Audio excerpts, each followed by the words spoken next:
2020년 9월 16일 큐티 말씀입니다. 에스겔 10장 1절로 14절입니다. 이에 내가 보니 그룹들 머리 위 궁창에 남보석 같은 것이 나타나는데 그들 위에 보좌의 형상이 있는 것 같더라. 하나님이 가는 배 옷을 입은 사람에게 말씀하여 이르시되 너는 그룹 밑에 있는 바퀴 사이로 들어가 그 속에서 숯불을 두 손에 가득히 움켜가지고 성읍 위에 흩으라 하시매 그가 내 목전에서 들어가더라. 그 사람이 들어갈 때에 그룹들은 성전 오른쪽에 서 있고 구름은 안뜰에 가득하며 여호와의 영광이 그룹에서 올라와 성전 문지방에 이르니 구름이 성전에 가득하며 여호와의 영화로운 광채가 뜰에 가득하였고 그룹들의 날갯소리는 바깥 뜰까지 들리는데 전능하신 하나님이 말씀하시는 음성 같더라.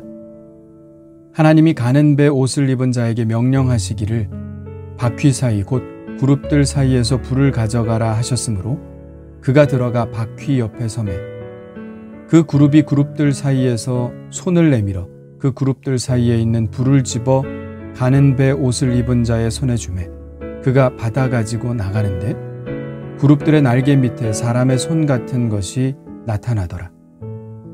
내가 보니 그룹들 곁에 4바퀴가 있는데 이 그룹 곁에도 한 바퀴가 있고 저 그룹 곁에도 한 바퀴가 있으며 그 바퀴 모양은 황옥 같으며 그 모양은 넷이 꼭 같은데 마치 바퀴 안에 바퀴가 있는 것 같으며 그룹들이 날아갈 때에는 사방으로 몸을 돌리지 아니하고 나아가되 몸을 돌리지 아니하고 그 머리 향한 곳으로 나아가며 그 온 몸과 등과 손과 날개와 바퀴 곧 4그룹의 바퀴와 둘레에 다 눈이 가득하더라. 내가 들으니 그 바퀴들을 도는 것이라 부르며 그룹들에게는 각기 4면이 있는데 첫째 면은 그룹의 얼굴이요 둘째 면은 사람의 얼굴이요 셋째는 사자의 얼굴이요 넷째는 독수리의 얼굴이더라. 아멘. 오늘 말씀의 대부분은 하나님의 보좌 수레를 묘사하는데 할애하고 있습니다. 에스겔이 처음 하나님의 보좌 수레를 본 것은 바벨론의 그발 강가였습니다. 그런데 이제 그 보좌 수레가 예루살렘 성전에 있습니다. 하나님은 바벨론에서도 그리고 예루살렘에서도 동일하게 활동하고 계신다는 것을 알 수 있죠. 오늘 본문에서 묘사하는 대로 하나님의 보좌 수레를 한번 요약해 보자면 맨 아래에는 바퀴가 있습니다. 바퀴는 바퀴 안에 또 다른 바퀴가 있는 구조로서 바퀴 주위에는 수많은 눈들이 박혀 있습니다. 이 바퀴들은 전후 좌우 어느 방향으로든 움직일 수 있습니다. 당시 일반적인 수레처럼 뒤로 가기 위해 말머리를 돌릴 필요가 없는 것이죠. 바퀴 곁에는 그룹들이 있습니다. 그룹은 천사의 이름입니다.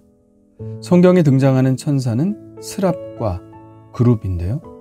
스랍은 이사야서 6장에 등장합니다.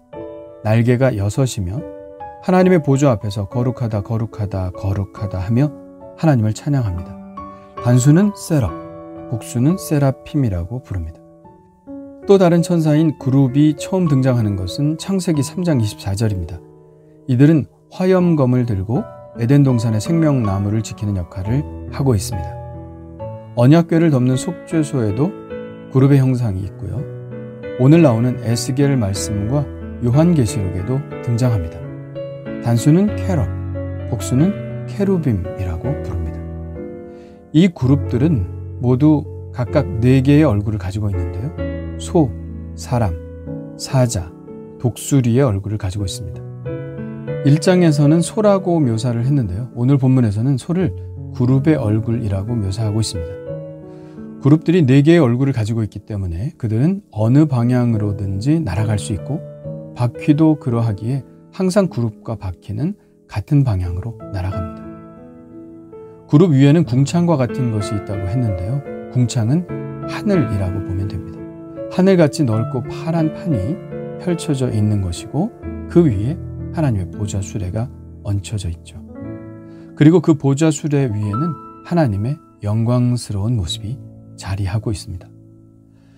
이스라엘에서는 이 하나님의 수레를 메르카바라고 부릅니다. 에스겔이 보았던 이 메르카바는 현재 이스라엘이 개발한 주력 전차 시리즈의 이름이 됩니다. 이스라엘의 주력 전차의 이름은 MK1, MK2 이렇게 이름을 붙이며 MK4까지 나온 상태인데요. MK란 바로 에스겔이 환상 중에 보았던 보좌 수레 메르카바를 의미하죠. 이스라엘이 전차의 이름을 하나님의 수레라고 붙인 것은 모든 전쟁 중에 하나님이 앞서가셔서 싸워달라는 의미이겠죠. 이런 바람은 우리도 가져야 할 것이라는 생각이 듭니다. 우리가 하는 모든 삶의 투쟁에 하나님께서 앞서가시며 원수를 물리치시고 승리를 주시기를 원하는 마음이 우리 안에 있어야 할 것입니다. 에스겔이 이 수레를 보기 한참 전 사람인 다윗 왕도 이런 고백을 했습니다. 그가 또 하늘을 들이우고 강림하시니 그의 발 아래에는 어두컴컴하도다. 구룹을 타고 나르시며 바람날개 위에 나타나셨도다. 그 앞에 있는 광채로 말미암아 숯불이 피었도다. 여호와께서 하늘에서 우레소리를 내시며 지존하신 자가 음성을 내시며 화살을 날려 그들을 흩으시며 번개로 무찌르셨도다.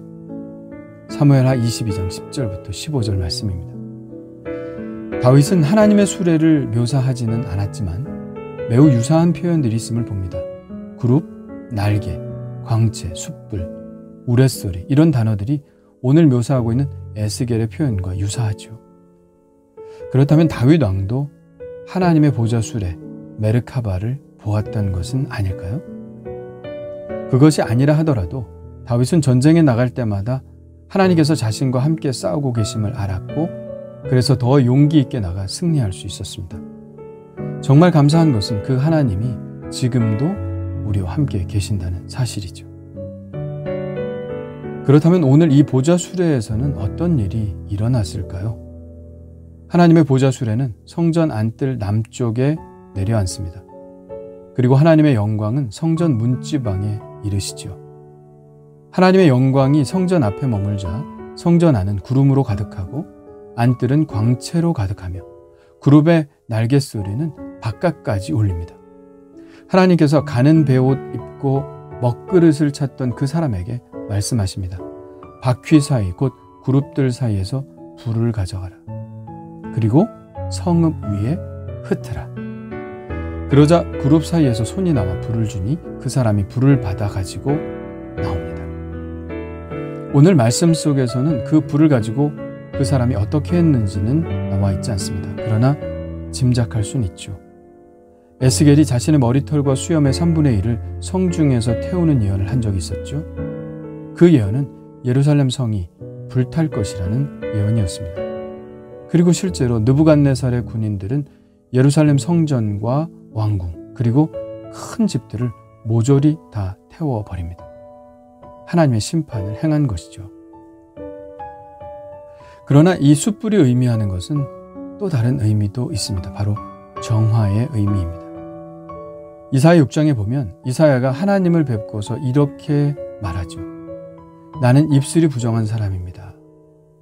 그러자 스랍 중 하나가 부젓가락으로 제단에서 핀 숯불을 가져와서 이사야의 입에 댑니다. 그리고 말합니다. 이것이 내 입에 닿았으니 내 악이 제하여졌고 내 죄가 사하여졌느니. 그렇게 이사야의 부정한 입술이 깨끗하게 됩니다.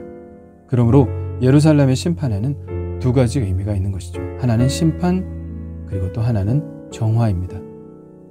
하나님의 징계는 무섭지만 그 징계의 뜻은 우리를 깨끗하게 하시려는 것입니다. 욥도 이렇게 말했죠.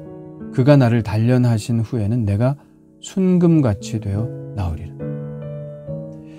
지금 혹 어려움을 겪고 있다면 하나님이 나를 정결하게 하셔서 순도 100%의 그리스도인이 되도록 만드시려는 하나님의 뜻이 아닌지 깊게 생각해 보는 것은 어떨까요? 주님 감사합니다.